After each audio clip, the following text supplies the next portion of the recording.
call a meeting to order. This is the Wednesday, February 23rd, 2022 meeting of the Lowell Conservation Commission.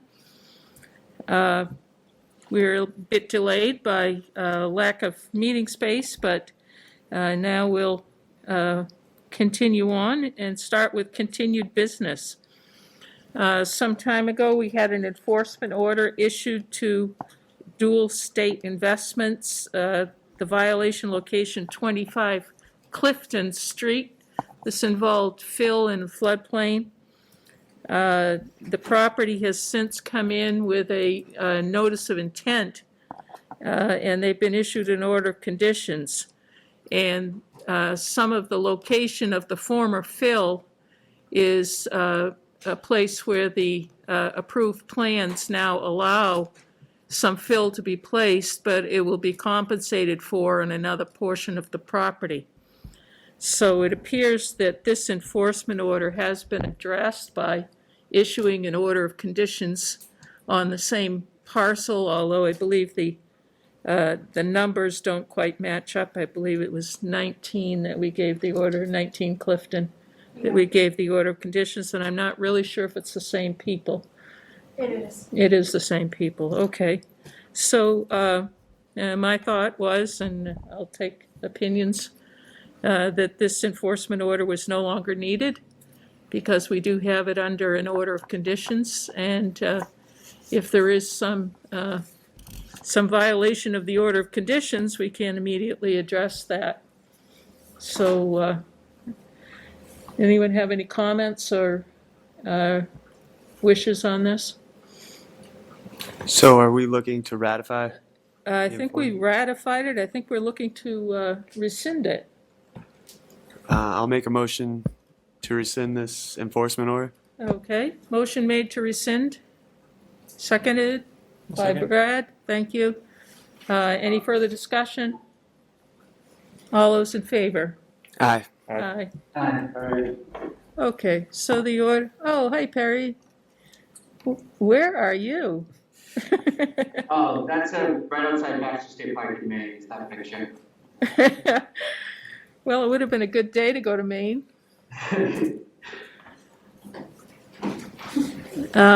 Okay, moving on. The next business is a notice of intent that was continued from an earlier meeting.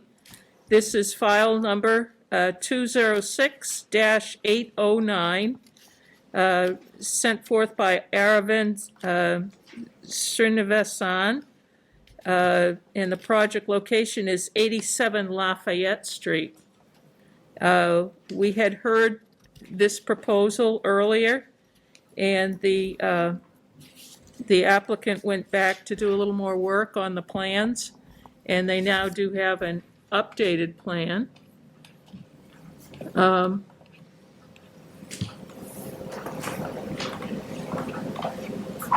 Good evening, Good evening. Mr. Chairman and board members. Michel Ashkar from Ashkar Engineering, place of business, 70 Washington Street, Haverhill, Mass. And I came before your board the last time, with the notice of intent. I'm sorry, I'm having a hard time hearing you. Is my- Hello? I think you might take your mask off. You're okay. 6 feet away from Can you everyone. hear better now? Thank you. Okay. You can maybe move that microphone a little if you need to. Yeah. So the last time we followed your suggestion regarding, making a chart of all the displaced water that can be created by any protrusion of that structure. We accounted for everything, that will be built,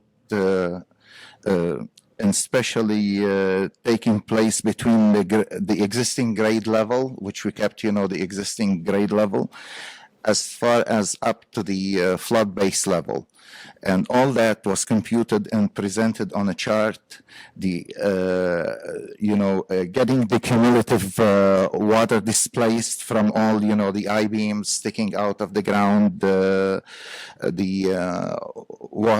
downspout, the encasement of the sewer water and gas, as well as any stairs, leading up. So all that volume was computed, and it came to about 148 gallon. And we were asked to by the storm water team to address the runoff from the proposed structure. The runoff we estimated, in accordance to the engineering standard here in Lowell, to collect 1 inch of rain and detain it in a dry well. So we designed the dry well to accommodate both the 1 inch of rain as well as the displaced water. So it's going to be acting like a vault. And these are the issues raised in the last meeting, and we addressed all of them. Okay, so you do have quite a detailed chart here of the displacement of the water at various elevations, Right. which is what we were looking for. Right. However, the solution that you're proposing, I'm not sure is going to work. We did approve such an underground tank on another location in Lowell, and we were overturned by DEP I see. because basically if you have a tank that's below the floodplain level, it's full before the flood rises. So it's not considered compensation for other displacement on the lot. This is the displacement. We're talking about the water. That's water. the main thing. They concern at the Department of Environmental Protection. Any volume we're creating above ground, okay, it has to be accommodated for either in a vault, okay, or a dry well. And I had the long discussion with the stormwater team, as well as the city engineer. We had a Zoom meeting, and that was my suggestion. Anyway, you're collecting that 1 inch of rain and you're detaining it, and on the top of that, the detention of the displaced water created by the volume of the whatever protruding above the grade level. So that's what we presented to you. We were asked for those tasks, and we came up with them. And the volume of this, I know where your concern is that the structure might float up. We're designing a concrete structure here. This is a dry well made by Shea Engineering. I mean, that structure alone, in case anybody has the concern regarding, the flood, when the flood happens, and it's going to pick up anything that can be buoyant, to be picked up.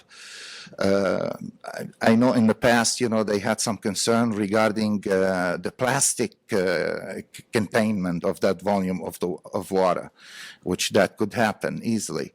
But in regard to this structure, this is a very heavy structure that's going to be built. They come prefab, okay, but it will be positioned underground. And the latest comment from the city engineer, which I corrected on the plan that I brought today, I haven't sent it to them yet. They said, you can raise you can lower the structure by 6 inch. So imagine this is a plate, okay, of concrete, 5.5 feet by 10.5 feet.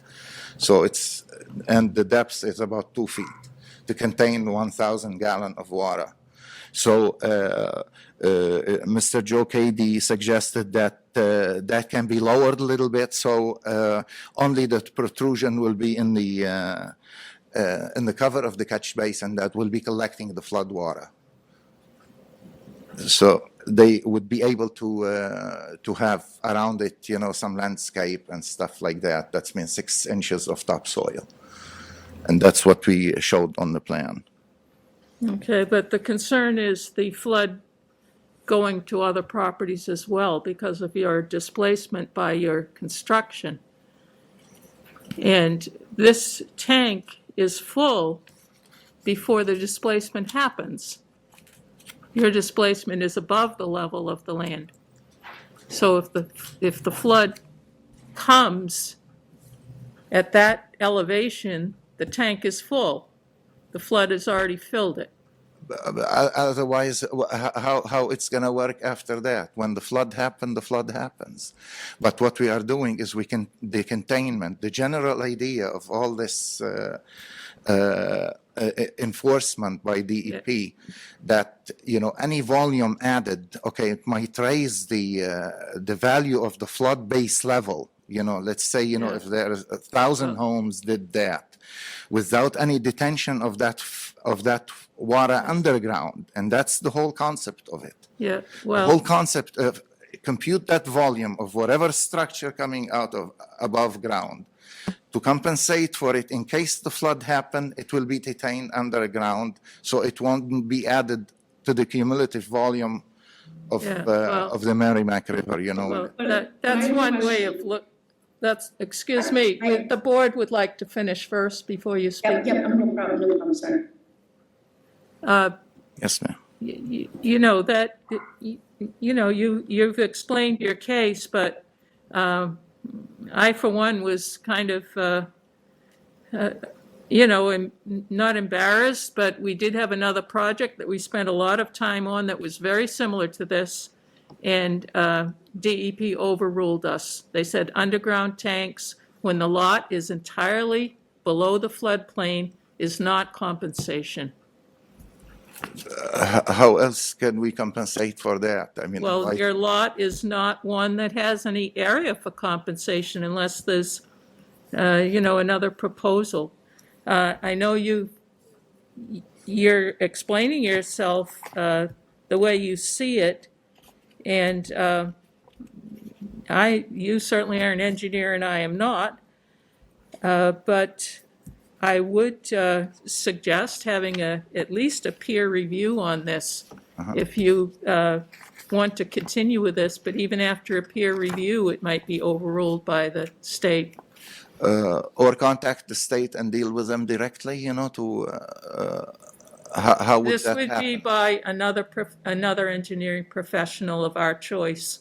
Would look at your plans and decide if the compensation is available. They might agree with you, they might not agree with you. If they agree with you, you still could be overruled by the state. Even though I've been in close contact with the city engineer, because I Well, wanted, that to be done accordingly, to your city ordinance and to your enforced bylaws. Individuals change. Yeah. What I was speaking of was 2 or 3 years ago, so it's possible that they have a different viewpoint. But I'm not comfortable with this particular solution, and I'll, open it up to the board to see what their feelings are about it. I'm sorry, Do ma'am. you have, one thing I was wondering, on this chart, do you have the total somewhere? Yes, at the lower right-hand side, it's 148. Okay, that's the total of the whole thing? That's the total of the whole thing. It's Yeah, 148. I'm now. looking at it sideways. Even, I mean, if you look at it, it's not, 148 gallons when a flood happened. Okay, that's insignificant. I'm not trying to undermine, engineering here, but it's insignificance. And the way we contain that 148, we placed a special containment in that 1,000 gallon. We designed it to accommodate more. It's collecting from the runoff.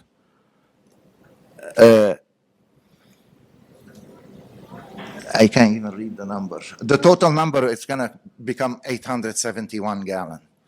So we even left much more, to contain into that chamber, so it would not affect the cumulative water that happened occurred during the flood, the 100-year flood in the Merrimack. So, I mean, from engineering, that's what we did. It's number, it's science. Okay. And that's what the concept, you know, that I got it from from the city engineer, and even, you know, was different project that we came across with the state too. We had to deal on that Well, concept. Yeah, it may look reasonable on paper, but ever since I've been on the board, we have not approved underground tanks that Yeah. are below the flood elevation. Again, that was under the advisory of the Stormwater Committee as well as the city engineer, Okay. Madam Chair. Do we have any comments from the city on this updated plan? That's what I was wondering, if they'd seen the No. updated plan. Oh, no, we just received this plan, I believe. I sent the updated plan last week. Understood. And I was came to asking if we had any confirm. comments from the city on it. Yeah. We didn't receive any comments. I would hesitate. I guess we could take a look and wait until we get comments from the city, based on this updated plan. But I am in agreement with you. The,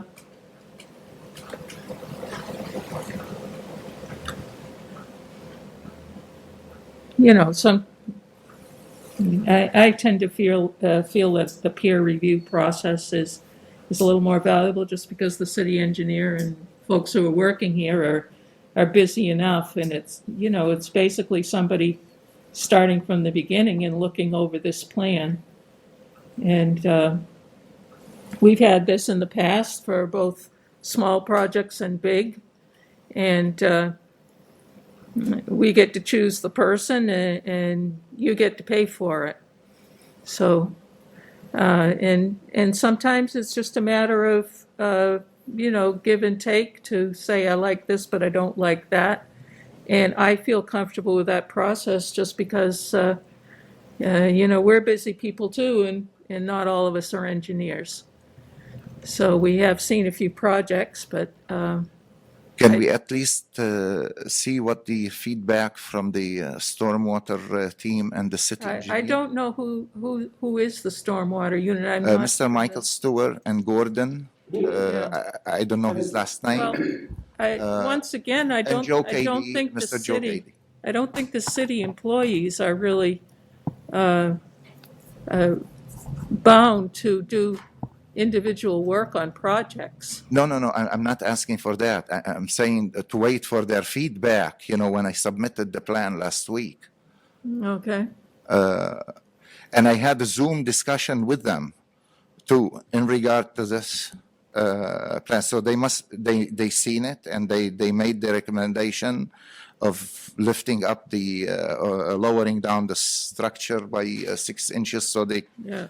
the owner can use that site for landscape. Okay. Well, I'm sorry we don't have that feedback tonight. That would be helpful. But you know, I feel very responsible for the people in this neighborhood. There's probably 100 houses there, I'm guessing, that underwent some tremendous flooding and loss. And you're proposing to put another house into this neighborhood that is already suffered. I mean, for 100 years, they've suffered floods, at least. That's why we designed it, Madam, raised above the flood base level. You know, this is a common engineering practice. Well, The angle I'm coming from, it's pure and scientific probably- and engineering. and probably it works in many neighborhoods, but this neighborhood is extreme as far as flooding possibility, and it's been seen. I know of at least 3 floods, and you know, I just feel responsible if this is going to make someone else's flooding situation worse. My- Plus, the person that's going to live in this home, they're moving into a place that's going to be at risk at any time, even with your raised elevation. My understanding of this code requirement is to provide the fill at each individual interval, just to make up for the cut that's been provided by the structure. This is not able to compensate within that interval because the entire lot is below the floodplain. I know, but some houses were erected in that neighborhood, sir. You know, they erect homes everywhere along They the have Merrimack they River. have pieces of land that were above the floodplain that where they were able to provide that compensation. Or sorry, they had pieces of land in those intervals where they were allowed able to cut into the contour of the earth to provide the area necessary to store that water Yeah, foot, above the surface of the soil. right, foot by foot, we call it. Not everything below. We can always make suggestion if that's the case. You know, you want to cut the volume in the soil. We can do some creative engineering and cut the volume in the soil. You don't Around have the- anything at the elevation that you need to compensate. You don't have any land at that elevation. All of it in between the surface of the earth and the floodplain elevation, you don't have anything to cut.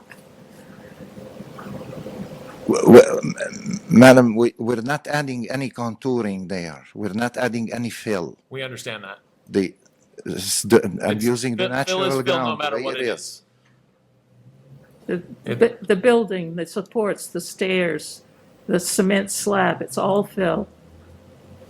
It's all accounted for with the volume. And the cut needs to match the fill in the intervals that you provided at the cut in the table. Hello. Hey, everybody, this is Commissioner Hey, Sanders. Weston. Hey, I was reading our old denial from 4 Tamarack, which is where the underground vault was questioned before. Mass DEP does not see underground storage as free hydraulic flow as unrestricted hydraulic connection in post-flood events. So there's a couple reasons. One is the foot-by-foot storage, as the other commissioners are saying now, and also the unrestricted hydraulic connection. So that's the direction we got from Mass DEP just last summer.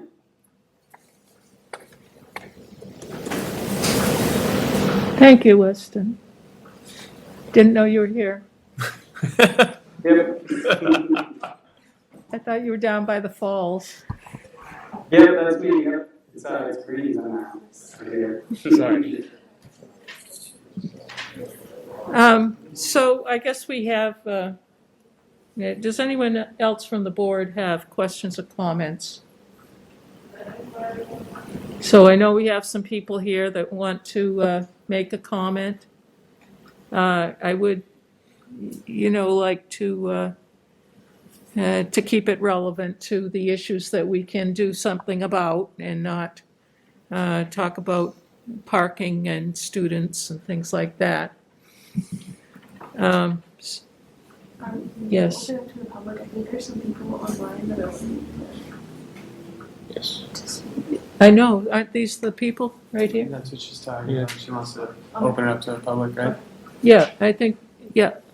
Okay, so if anyone from the public would like to raise their hand or so I can not have a big scramble here. Okay, I've got somebody in person here that would like to make a comment. Can you move over to the microphone, please? State your name and address. Hi, Commission. My name's Janet Paz. I live at 104 Alma Street, Lower Mass. My property abuts 87 Lafayette and 96 Lafayette, as well as 99 Rosemont. So you have, 96 Alma 99 Rosemont, and the proposed house 87. My concern is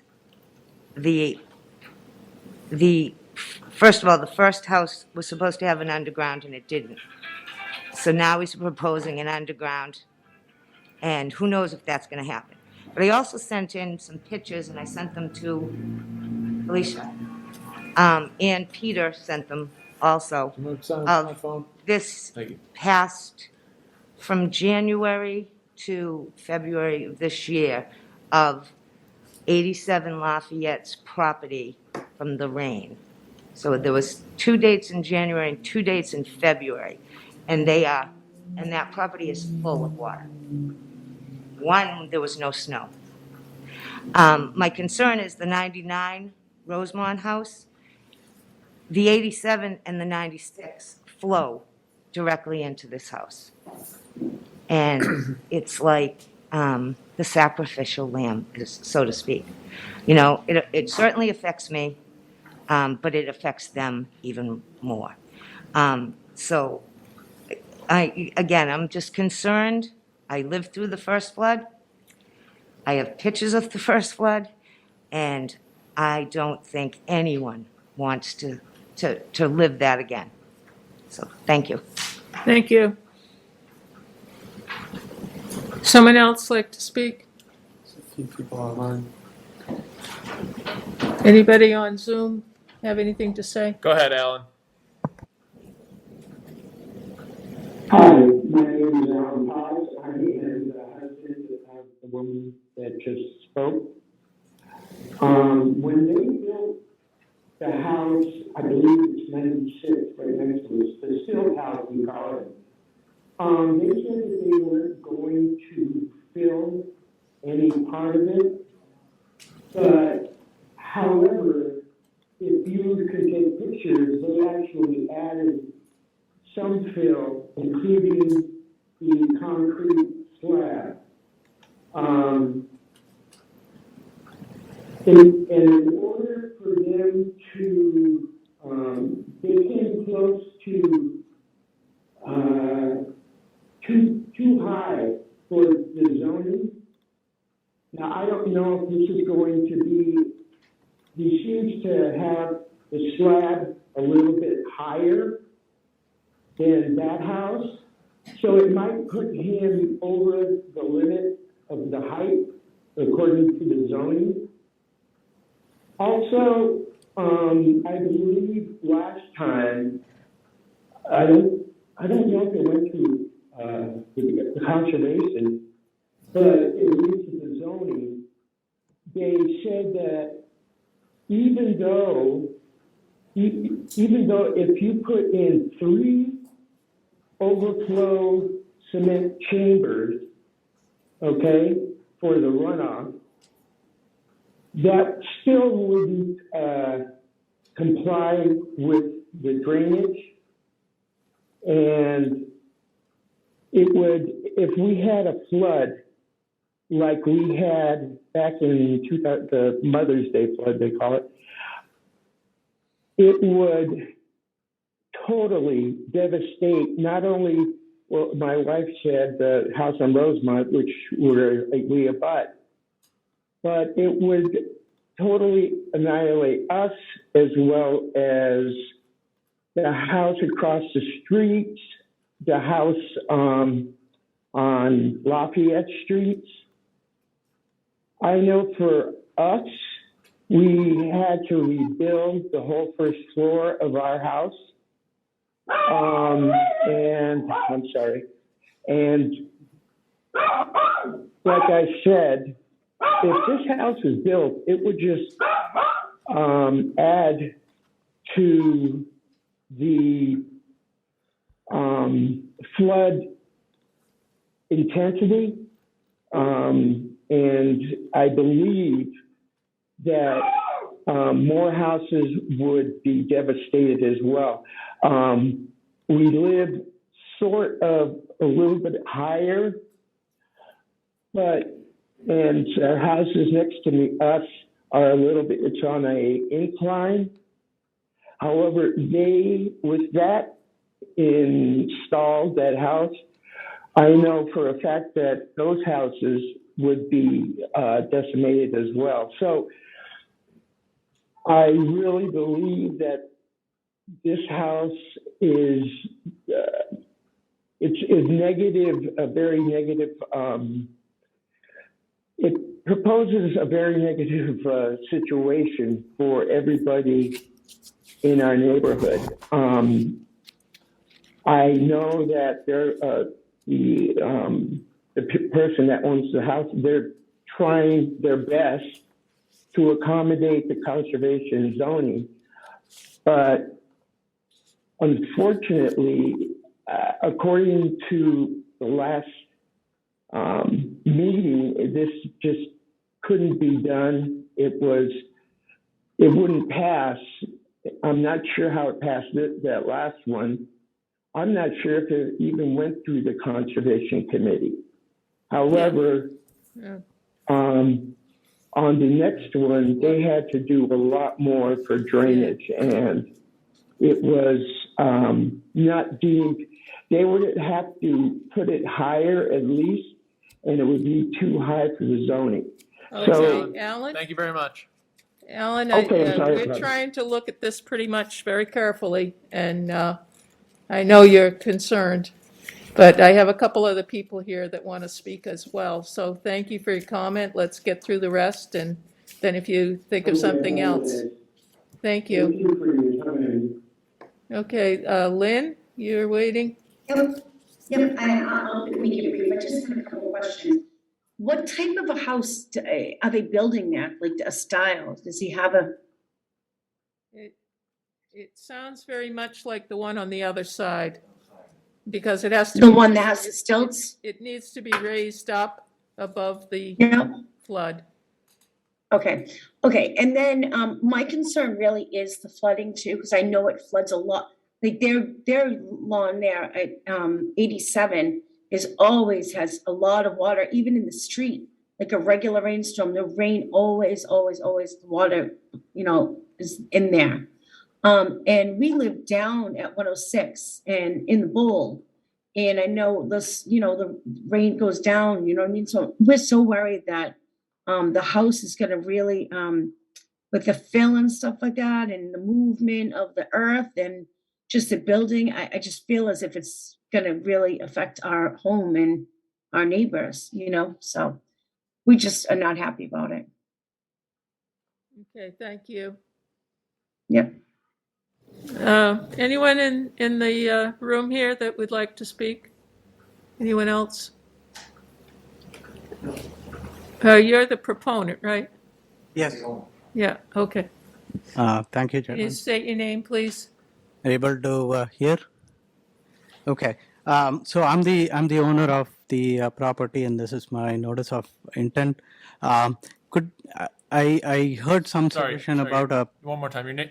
Your name and Oh, my name is Arvind Srinivasan, and I'm the owner of the property, 87 Lafayette Street, and I have submitted the notice of intent to build in the 100-year floodplain. There was some suggestion about a peer review process. Could you explain that? And if it is, do you propose that we do that, or I didn't quite understand what the. I believe your engineer wanted to wait until we heard some comments from the city.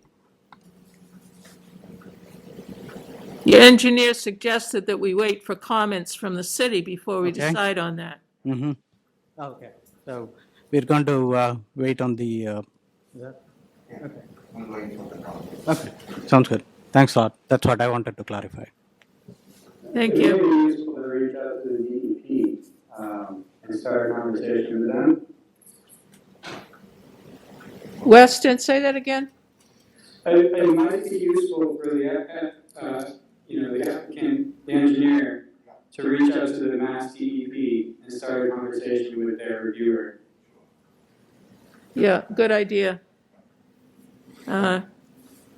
Because as proposed, this does not meet standards. Yeah, and did you send a updated copy to DEP? Yes. it usually takes them a little bit of time to comment. Right. Okay, so if there's no more comment tonight, I don't think we're at the point where we're going to be issuing any orders or anything.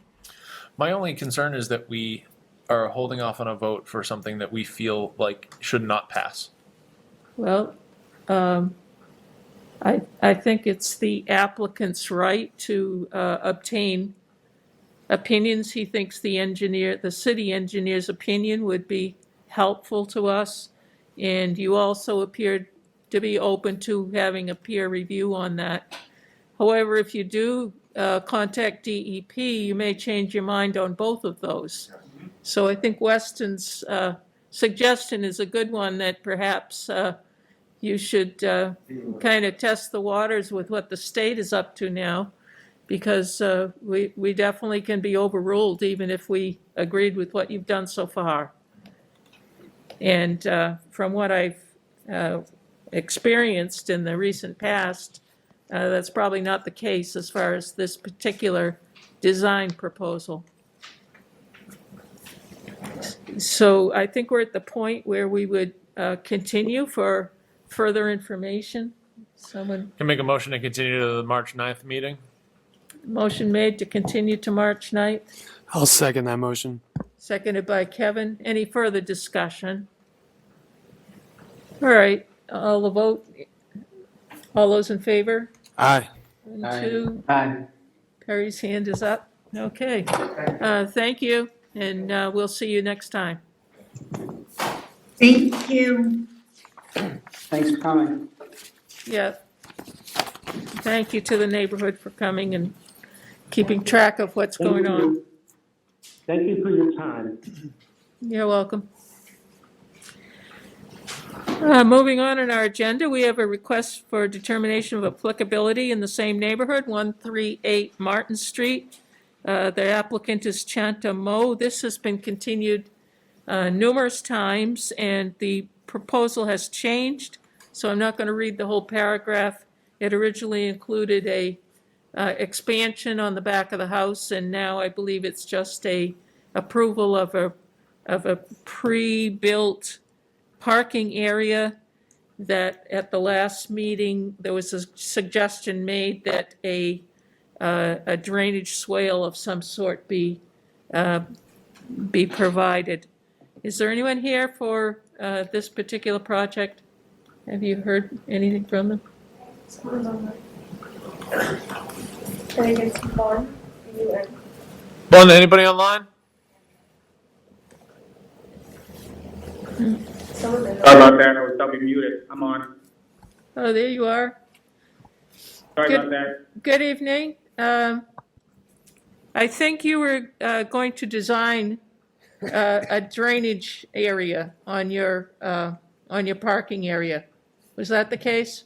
Well, yeah, so the plan was to draw up something for the drainage to be stored, but the thing is, I got in contact with the engineer that you guys gave me of a list there. It's so over budget that we can't afford to do it, and I'm just looking to see if you guys have any other alternative thing that I can do besides ripping it apart.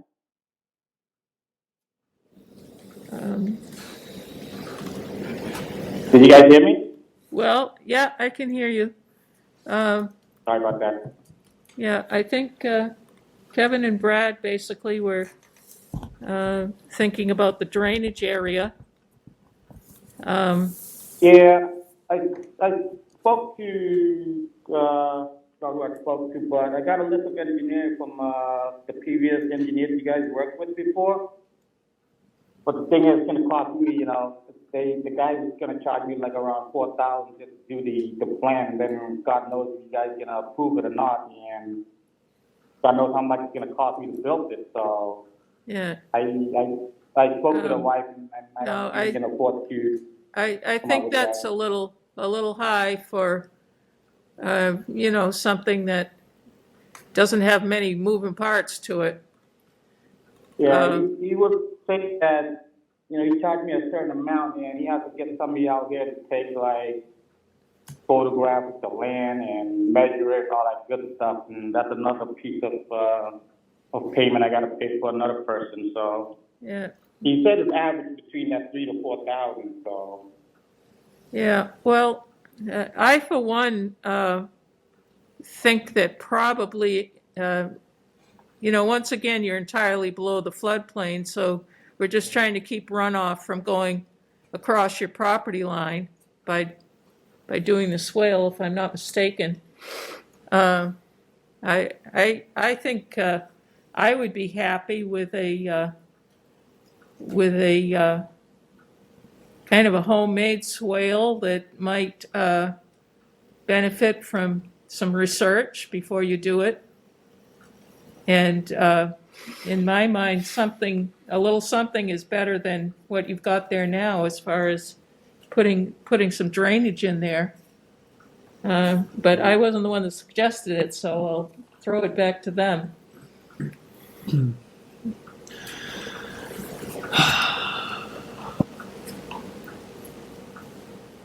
Do we know that? yep, so I I'm just thinking about what I you was said saying. go. I barely couldn't hear you. I apologize. Me too. Yeah.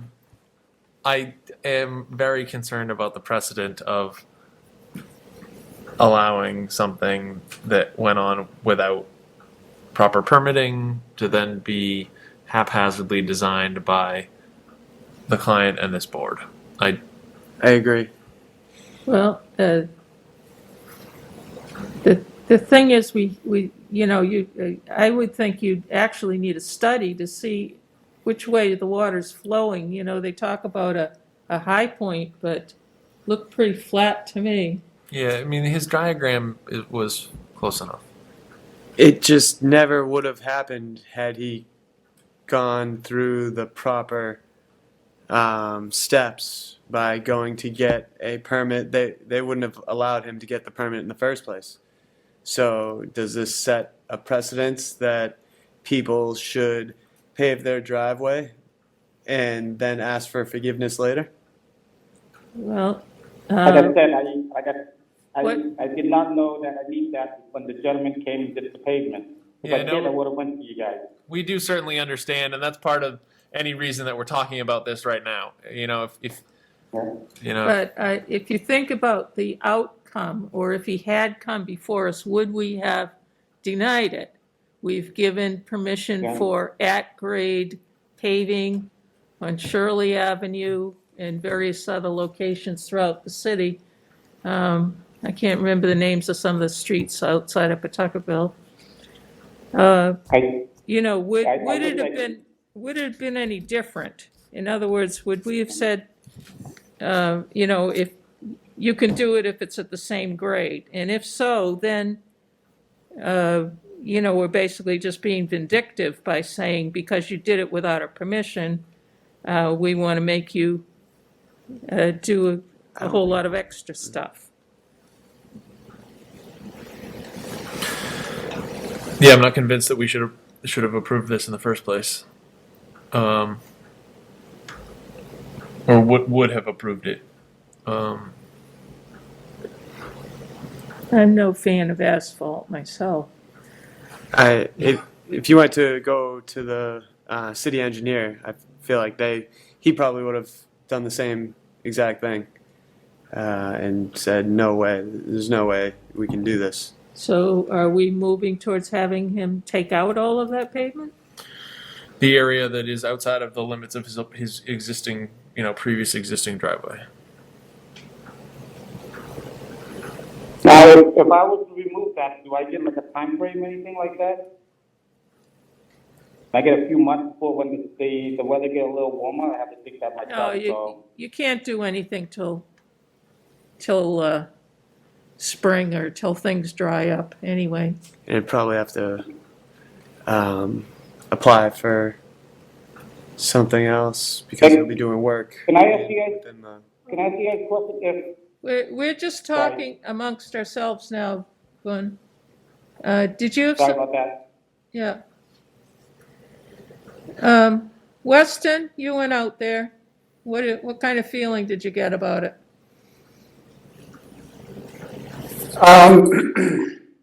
You know, it's tough because, you know, we have approved similar paving in the past, but it's kind of tough because to find the line of where the runoff would have gone and, you know, even creating a ridge while he was paving that could have been done to kind of create some barrier from runoff. Like it's tough situation. I think we like I've got a detail of an infiltration trench like right in front of me here from Mass DEP that, you know, it looks pretty straightforward to me. I mean, 3 foot by 3 foot trench, you know, along the backside would seem sufficient to me. But you know, we wouldn't necessarily have the exact numbers. So I'm kind of torn between both sides here. It's a tough situation because because it's kind of redundant at this point as well. Like we gave the example of the infiltration trench, and you know, here we are so many meetings later. I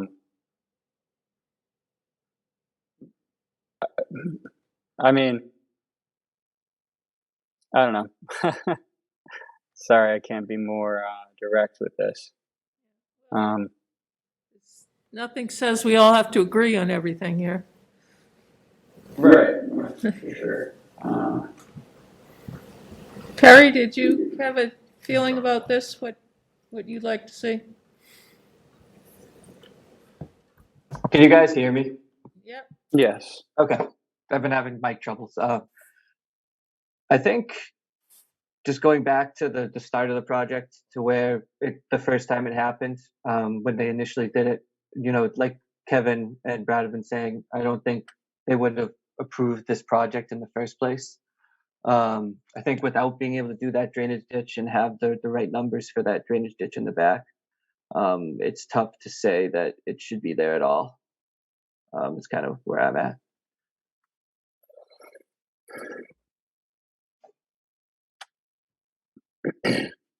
I just don't know. I feel that an infiltration trench along the backside of the pavement, and maybe in combination with removing some of the pavement that's up front towards the tree root system, you know, kind of covering those roots that were exposed at one point. A combination of those two things might be a nice marriage, but you know, nice solution to this. Because you know, that tree is going to suffer in the long run from that pavement being over it. That's something we probably would have considered in the original review. And it's really not tough to just build a 2x2 trench or a 3x3 trench. So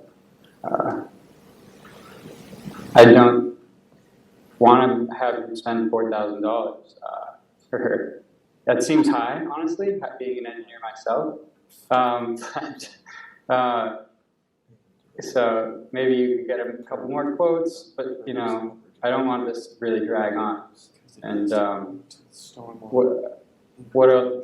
what are the other people's opinions about maybe a combination between a trench and removing some of the pavement from around where the tree root system is?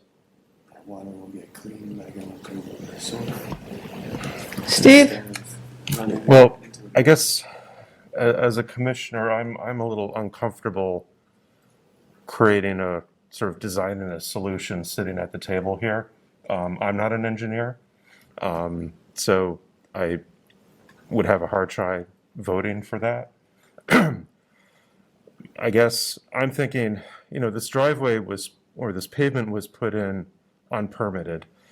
So I see two possible options here. The owner takes up the pavement and restores the area to the way it was, or they do need to engineer a solution based on the now as-built situation. And if the fee that they've gotten from one civil engineer is high, then look for another civil engineer that might be a little bit more reasonable. But I think we need to have a professional design the solution for this.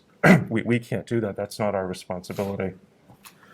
I agree, and we may have permitted a situation with a drainage trench in the back, but we would never do that without an engineered, calculation. So just because this was an unpermitted work doesn't mean we should allow a guess. Okay, did you want to say anything else? Are you one or not? I'm not sure. Yeah, did you want to say anything else? I think we're going to try to take some kind of a vote tonight. So can I ask you guys something? So if I was gonna remove what I put in there and just scrap everything out, is it possible to put gravel there? I will remove whatever that needs to be removed from what I put in. Just no end of thing. It's kind of like a headache for me and my wife here, So kind of a headache for you guys who have to meet us every month or so. But like, 6, 7 Gravel times. is possible, but you'll have to come back in front of us to get the right permit. We'll still need to know about that. Okay, so I'll remove it and then just go get a permit for the gravel. But is it possible even for me to even get it or even need to bother? Is it grass?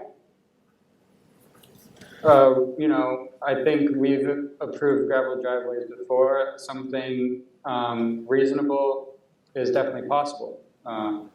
It's a much better situation than hard pavement. I would say it's probably pretty likely that, and we'd consider it certainly. It's certainly not out of the question, Boone. I could maybe recommend that you, as you prepare to do the demo, start this permit as well. So perhaps while the excavator is on site doing or however you're removing this asphalt, whatever machinery you are using can be used to make sure that the gravel is installed as needed. I think it's a reasonable idea though, and certainly a reasonable request after all the conversation we've had about this project. So the thing is, what I'm going to do is just going to remove it out and then go back to you guys and ask for a gravel permit, whatever permit that needs to be done, correct? If that's what you'd like to do, that'd be fine. We're gonna talk about how long we're going to give you in order to get that work done. And if you feel like you can start getting that permit and get it in, get back in front of us to talk about that permit before your timeline is up, then that's a possibility. You certainly can do it the way that you said it as well. I kind of missed that. You said I got to get a permit to remove the pavement. Is that what you're saying? No. All you need is our decision. So can I do it or no? Yeah. Kind of in and out. We need to take a vote. But if you're bringing in gravel to make a gravel parking area instead of asphalt, you have to be sure it's the same elevation. You can't have it more than what's there now. So I don't know how thick your asphalt is. Can it be 2 inches though, or? Well, you're gonna have to talk. Like 2 inches of gravel is not going to support a car. So you're gonna have to remove whatever's there, and keep and probably place more like 12 Don't start inches designing. gravel. Don't start designing. Right? No, we're not. But that's for the permit later. Right now, we're only talking about this asphalt. So we can take a vote on this, and then you can come back for the gravel. All right, let's take a vote, and that way we can say this concretely. I would like to make a motion to what are we talking about? What is this again? Sorry. To find a positive determination of applicability for this project. Okay. Motion made to determine this applicable to the act. And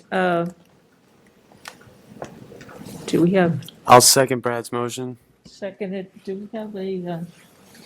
I have Oh one- yeah, that thing. I have one of those forms. Sorry.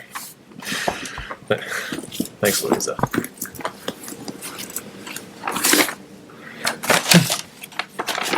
So at our last meeting, we used +5, which I'd never used before, but that doesn't require a notice of intent. Yeah. This one here. The area is described is subject to review and approval. That might apply to this, do you think? I don't think it needs a notice of intent, because then he might as well just go and build his trench for $4,000. That one's kind of. Well, There's not it- really plans either, so plans or documents that show the removal. Yeah, but by approval, we can require whatever we want to require. Okay. I don't think I'm too worried about picking the wrong number anyway. So we'll find a positive determination requesting that the area, the work described on the documents as provided would require well, how do I say this? Sorry, I'm new to this. Bear with me. We determined that it falls under positive determination number 5, where any plans for work would require pre-approval by the Lowell Conservation Commission. Yep, I would like to make that motion. And I will And second seconded Brad's again by motion. Kevin. I think this was actually the same motion, but we're just Yeah. getting the Yes. wording, okay. Correct. Any further discussion about the motion? We're going to use the determination of applicability positive area number 5. And that doesn't require a notice of intent, but does require our approval for anything that goes on as far as work on the property. All those in favor? Aye. Okay, passes unanimously. Gun, as soon as you think about it and decide exactly when and what you're going to do out there, you need to be in touch with the Conservation Office. And you may need to fill out, a new plan for us so that we have something on file as to what you're going to be doing. So, but not to remove the asphalt. He can remove it. Well, let's have a motion to that effect, then. We haven't talked about removing it as far as officially. Okay. So that would be back under the enforcement order. I think it's just in the whole realm of things. We can have more than one motion for a project. Okay.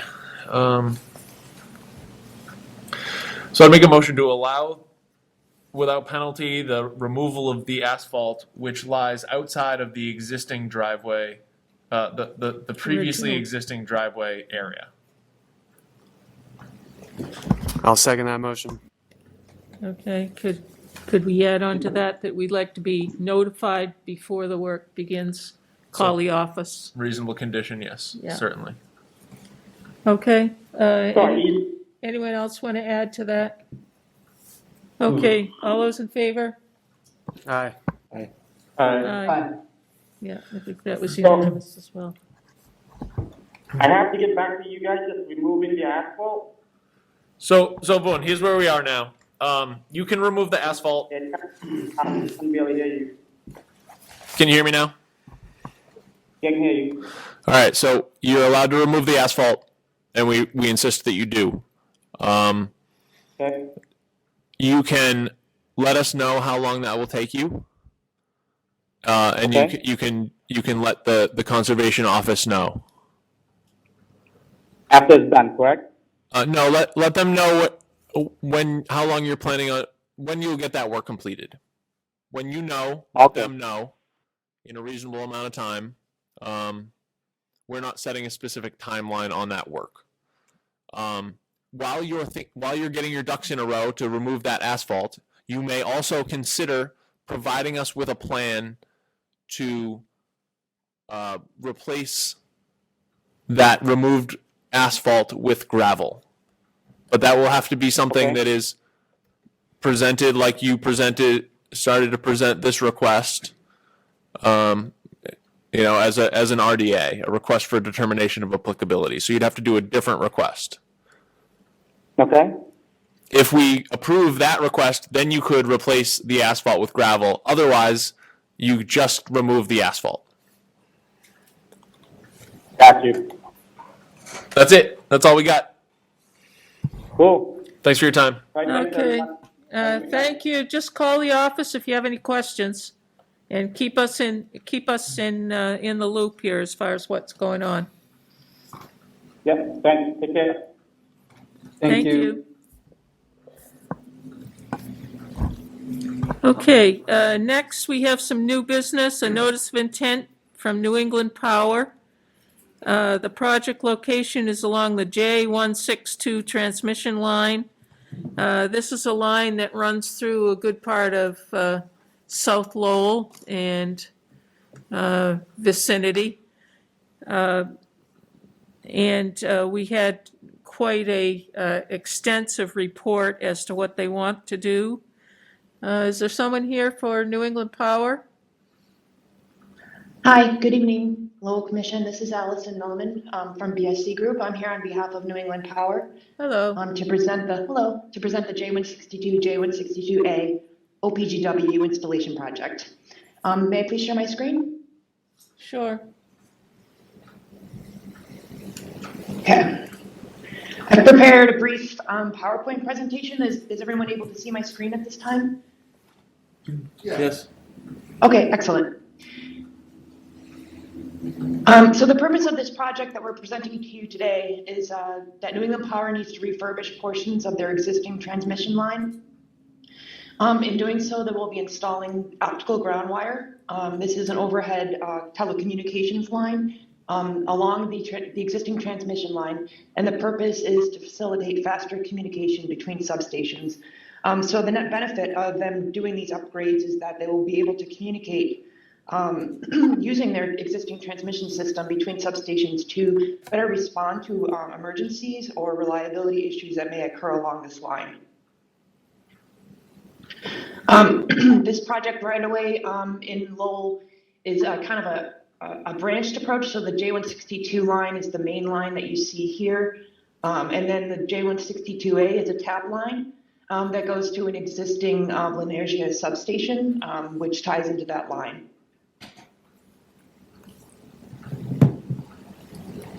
I want to remind the Commission that the utility projects such as this are qualified under limited project status under the Wetlands Protection Act, which allows for the construction or reconstruction and operation and maintenance of overhead public utilities, as long as best management practices, including sediment and erosion controls, are used and implemented during construction. As such, projects such as these aren't required to meet all performance standards in the Wetlands Protection Act, but you'll see I demonstrate that this project was designed and will meet all performance standards in the Wetlands Protection Act regardless. The purpose of this filing is twofold. There are some activities that are presented within that are subject to the notice of intent because they don't fall under the utility maintenance exemption. And those are the improvement of existing access routes along the right-of-way and replacement of the existing structures with larger structures that have foundations. Exempt utility maintenance activities that were presented in the notice of intent only as a courtesy notification are the in-kind replacement of structures, general maintenance at existing structures, and the temporary construction matting that's used for access along the right-of-way within bordering vegetated wetlands and to span streams. So here I've outlined in this table specific activities subject to the notice and those which are exempt maintenance. I've listed here the structure numbers and the resource areas that the work will occur. So I'll focus on those which are subject to the Commission's review, and that's the replacement of 7 direct embed structures, which are basically poles put directly into the ground with concrete caisson supported structures. So those have a slightly larger footprint. And those impacts are within the 100-foot buffer zone, 25-foot riverfront area, and bordering land subject to flooding. They'll be installing 1 new switch structure at associated grounding grid, and that's within the 100-foot buffer zone.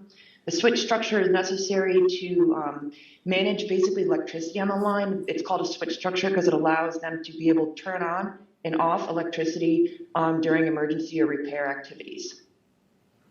They need to They need to improve some of their existing access roads in order to get the equipment in to do these repairs.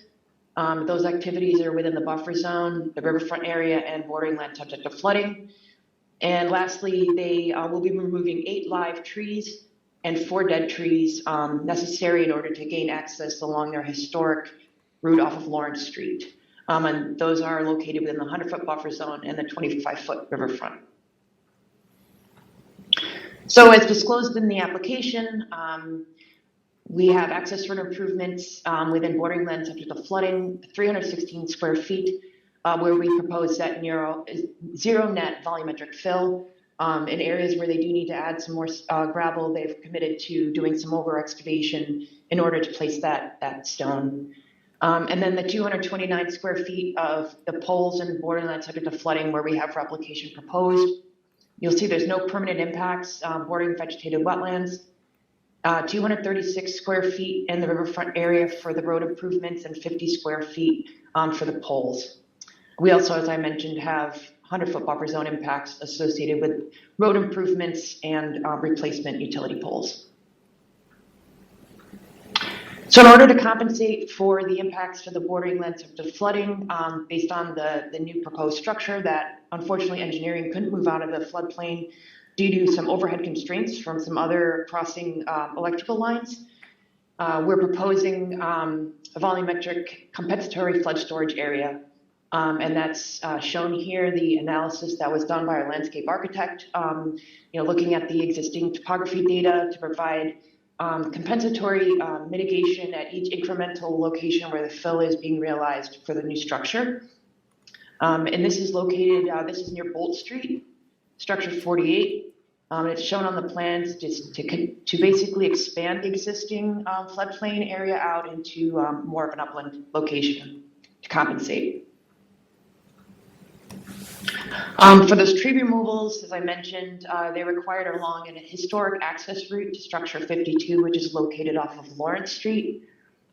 8 live trees are located within the 100-foot buffer zone, and a handful of those are also within the riverfront area. New England Power is proposing to replant about 11 trees in that same location.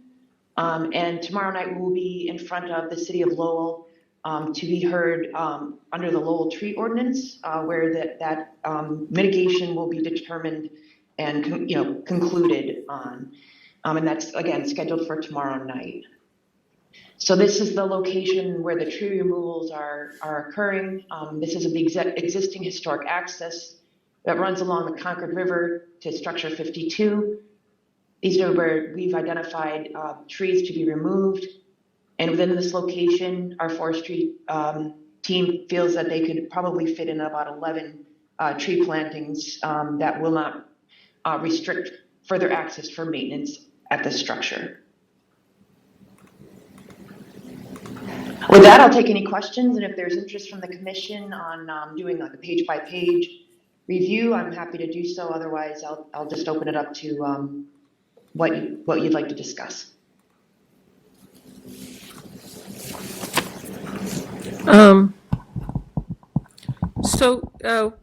What are these fairly large trees? Well, They're not saplings. They're definitely full-grown trees. Tomorrow night we will be presenting we have DBH and photos of the trees. If that's something the commission would like to see, I can pull them up for you now. I have that filing as well, so we'll be presenting tomorrow. Okay. I'd like to see the trees. Okay. I'm just going to stop presenting while I shuffle around, if that's okay. All right.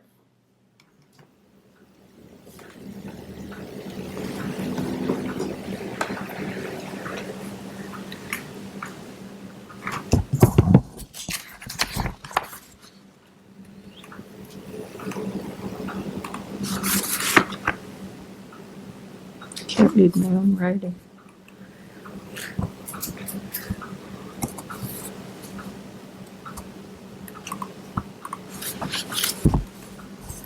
All right, I'll start sharing again. I got it up. Okay, can everybody see this? Mm-hmm. All right. So these are, this is the Concord River. So when we're looking at these trees, we're going to be heading from the entrance off of Lawrence Street towards structure 52. So this is the first cluster of trees that were identified as encroaching on the access. There's one maple that's alive and 4 dead ash shown in this picture. The maple itself is 3 inches, and then 6, 6, 6, and 4 for the dead ash. Here we have 1 box elder that's dead. That's this guy right here. You can see the bark's coming off. And this 1 live Norway maple. Norway maple is 4 inches DBH. We have 1 more Norway maple and 1 dead snag. That's the snag. And the Norway maple is 4 inches. 3 more trees, 1 catalpa and 2 box elders. So that's 7 inches DBH, 8 inches DBH, and 5.5 inches DBH. And the last 2 live box elders, DBH 5 and 6 inches. Okay, I was just interested if there was something historic and very important, but I think all of those can be easily replaced with something that perhaps has a little longer lifespan than some of those trees do. I did have you said you were removing some wetland soils and storing them someplace in the upland. Are you going to be reusing those soils in part of your restitution of the disturbed areas? So where the excavation occurs we don't have any, we don't have any fill associated with our wetland impacts. So there won't be any excavation in the wetland that's going to result in a substantial fill. We do have that area that's proposed for road improvements that I had mentioned. I can show you. Let's see here. This area here off of Billerica Street, we are planning to do some maintenance and road improvements in there for that gravel access road. For the most part, it's probably just going to be a light refreshment, but if they do need something more substantial to get to this structure, they will have to excavate that soil in order to place the stone in order to create a stable base. It's not like we were discussing at the previous hearing where it needs to withstand like the 12 inches. It's really just for overland travel at that location to complete the pole replacement. So any excess soil generated would be brought to a suitable upland location and spread and then seeded and stabilized. Okay, I was just wondering. You mentioned reseeding of disturbed areas. When you put down the mats, I don't know, I obviously couldn't walk the line there. Do you have any substantial or perhaps important for wildlife type shrubs there that are going to be disturbed? This wetland is pretty shrubby, I would say. So is this one. But what I will say is that they're all routinely maintained as part of the yearly Operation Vegetation Plan. The entire right-of-way is maintained as emergent or scrub shrub understory to allow, basically for the clearance for the overhead lines. Usually they can place the matting directly on top of the existing vegetation and maintain the seed bank in the soil. If they do run into a larger woody shrub, they'll trim it by hand. But again, they leave the root ball in place. And after the mats are removed, we see some pretty quick regrowth within these wetland areas of the existing vegetation due to the root systems and the seed bank being left. Okay. What's the expected maintenance of this? In other words, do you need to go in every year? Or is this going to be 10 years before you go back? Or Well, since they're doing a pretty decent refurbishment project, I would say, replacing a lot of the deteriorated poles, this should, stand the chance of time, I think, for years. They do go in every 5 years just to maintain the vegetation as they're required to do so by federal agencies.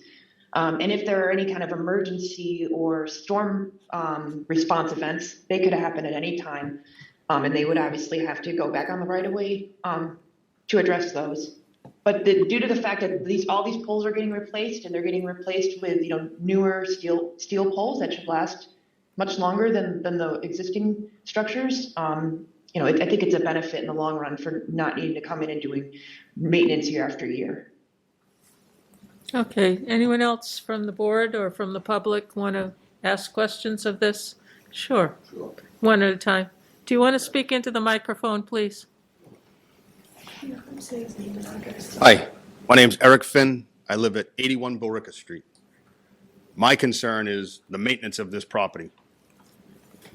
It looks awful now, and they're going to go in and do construction, and what's it going to turn into? They can turn it back to what it was, which is awful looking. You walk by it, there's garbage, there's junk. We actually have a guy that walks up and down our street picking up garbage on our street. So if they're going to tear up our road and do work in our neighborhood, don't you think they should be maintenance in their property? I have to cut my lawn every week. I don't know about them. They're talking about coming back every 5 years. That doesn't make much sense to me. Allison, can you speak to maintenance issues? This is a neighborhood that the poles go through near the Concord River, and I know you're not in the maintenance business, but what can you do about that situation, if anything? So it depends on the project. We do have a stakeholder relations person that's assigned to this that does deal with our community outreach concerns. I'd be happy to connect this abutter with that person. But also, while we're in there doing construction, I know as an environmental professional, if I do see something that's questionable, such as maybe somebody dumped something that shouldn't be there, I would bring it to the company's attention so that it could be removed. Also, there are sometimes considerations where they can place boulders or some kind of barrier to restrict access by unauthorized and trespassing individuals, because honestly, that's really the culprit here. It's not the company itself. It's the people who are taking advantage of what appears to be a place to dump. But I would be happy to connect this individual with a stakeholder representative, and maybe he could address some concerns he has with aesthetics or view shed along the right-of-way. Absolutely. I live at 81 Billerica Street. Billerica Street? Yes. Okay. Lowell, Mass. 01852. My first name is Eric. My last name is Finn. Is that F-I-N-N, sir? Yes. Okay. All right. I'll be sure to give this information over. All right. Thank you. You're welcome. Thank you. And you wanted to speak as well?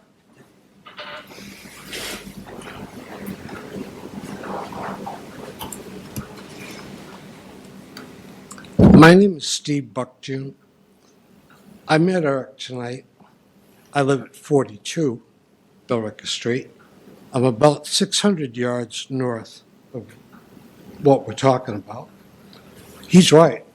That's ugly.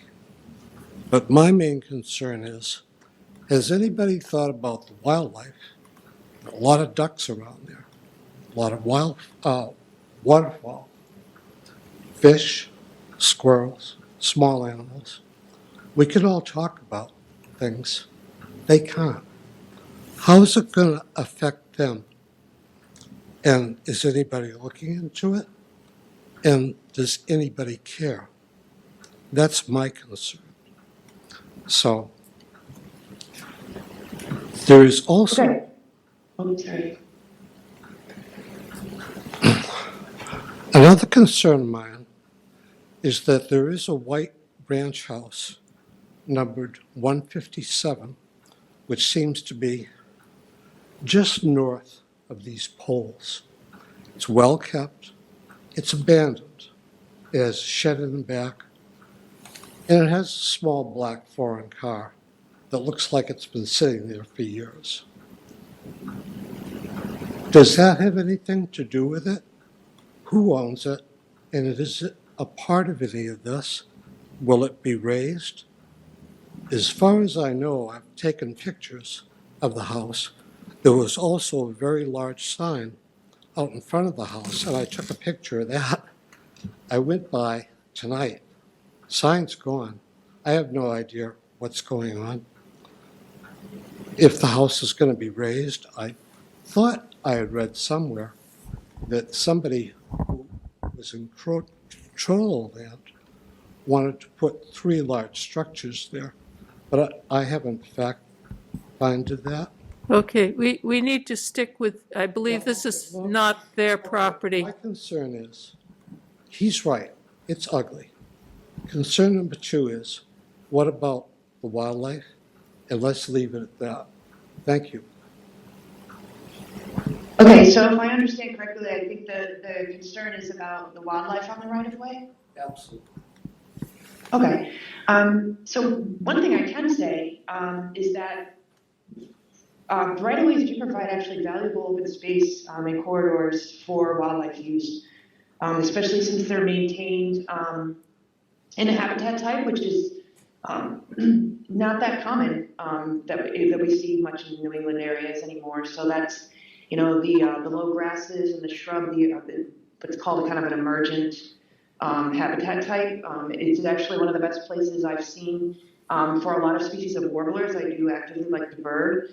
And these areas provide this habitat that I really don't find anyplace else, because a lot of other places, for the most part, are managed lawn, or they're forested, or they're commercial, residential, or industrial lands. So, as far as the actual active construction that'll be happening on this right of way, most of the animals are pretty mobile, and I think that the noise itself would have them move away from the activities, and then they'll be able to return after the construction is over. But impacts to small mammals, personally, it's not.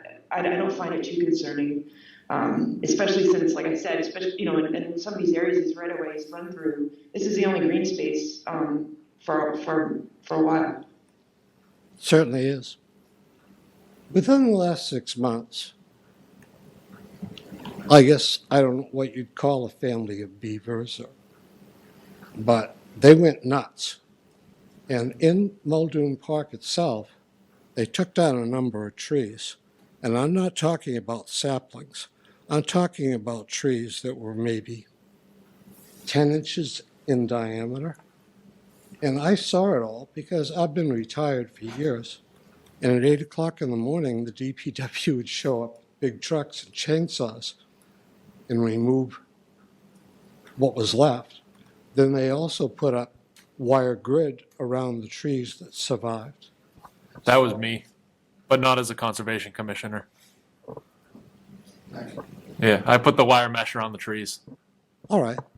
So you know. Well, good for you, and thank you. On the direction of Jane Calvin from Lowell Parks and Conservation Trust. Good. I don't mean to be a thorn in anybody's side, but I've belonged to the Sierra Club as well as other groups. And I try to speak for those who have no voice.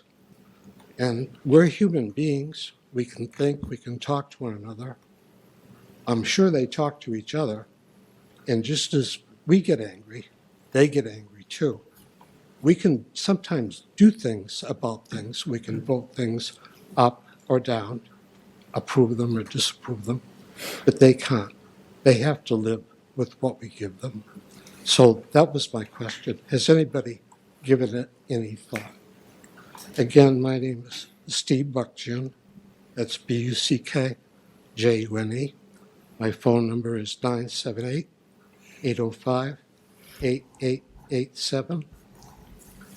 My email address is scjb707@gmail.com. Any information you can give me would be appreciated. Thank you all for your time. Thanks. Thank you.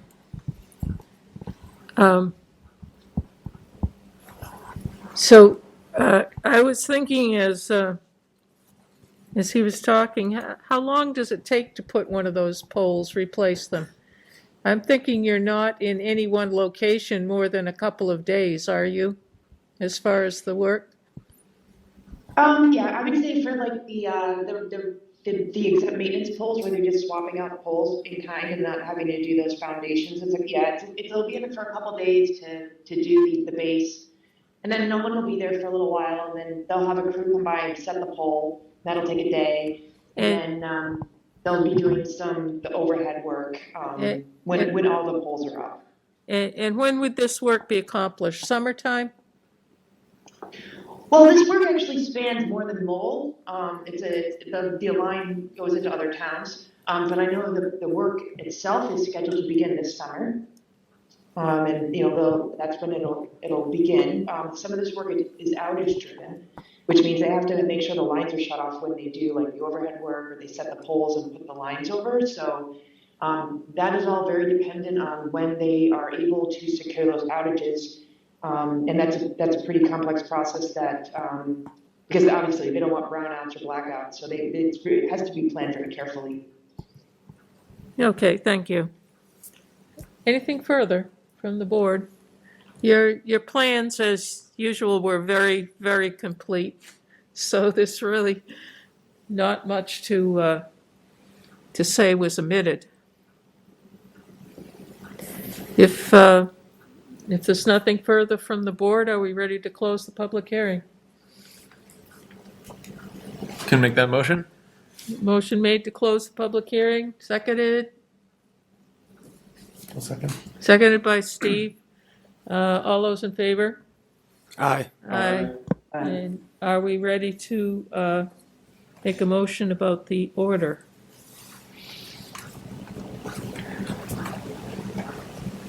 Can I make a motion to approve this NOI for Little standard order. yes, I think so. A little standard order of conditions, or with a standard order of conditions for Right here. J162 transmission line project. Do we have a DEP file number for this? It's not on the agenda. Let me see if I can. Sometimes, do you guys ever use that? There's a lookup you can do on the EEA portal. Let's check real quick.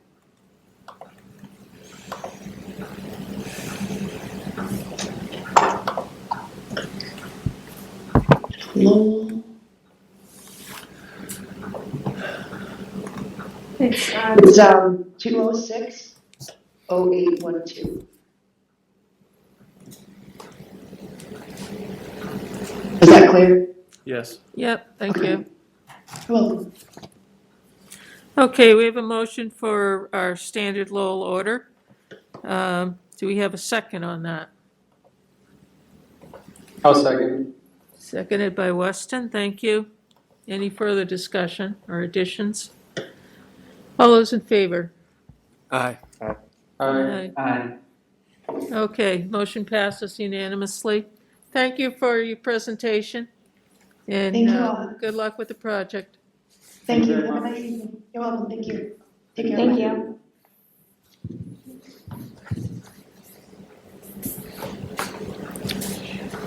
Next, Thank you. Thanks, guys. Yes, thank you for coming in. Absolutely. Next, we have a request for determination of applicability sent to us by the Lowell Housing Authority. The project location 50 Stackpole Street. This is a replacement project of windows at the Concord River Mill, which is a housing development within 100 feet of the Concord River. Was anyone here for that? Yeah. We can summarize it for you, but he's not here. Yeah, well, Do we have to continue it? I believe they're going to do the other three sides of the building before they do the Concord River side. So perhaps we could have somebody at our next hearing. Make a motion to continue to 3/9. Motion made to continue. I'll second Seconded that by motion. Kevin, thank you. All those in favor? Aye. Opposed? Okay, and we have the minutes for February 9th. I'm not sure we actually, did we approve the minutes of the other two meetings? I thought we had postponed some things, but maybe not. Okay, minutes of February 9th, which was our last meeting. Yeah, I think so. At least one other meeting. Yeah, I thought we had not approved something. Yeah, it was one that I missed. It was the, go ahead, Barry. I was gonna say it's the one before February 9th. I'm pretty sure we didn't have the minutes. We hadn't seen the minutes yet for that. That's right. 126. We had the wrong set of I minutes. can't think of what that was. So it would be January 23rd, I think, or something like that. We have now. No, we have that now. Okay.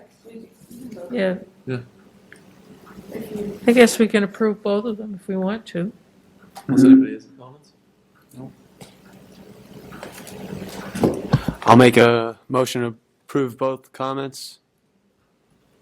What was the date on? January 23 and February 9. January 23 and February 9th. Okay, motion made to approve the minutes. Or the 26th. 26th. 26th. Yeah. 26th. Okay, Yeah, today's the 23rd. anybody have any additions or corrections on that? Seconded by? I'll second it. Seconded by Perry. All those in favor? Aye. Aye, opposed. Okay. That's the end of our regular agenda. Is there anything else? No? Okay, so motion to adjourn? I'll make a motion to adjourn. Motion to adjourn made by Steve, seconded by Second. Kevin. All those in favor? Aye. Opposed? Aye. Thank you and good night. Bye, everybody. Bye, everybody. See you.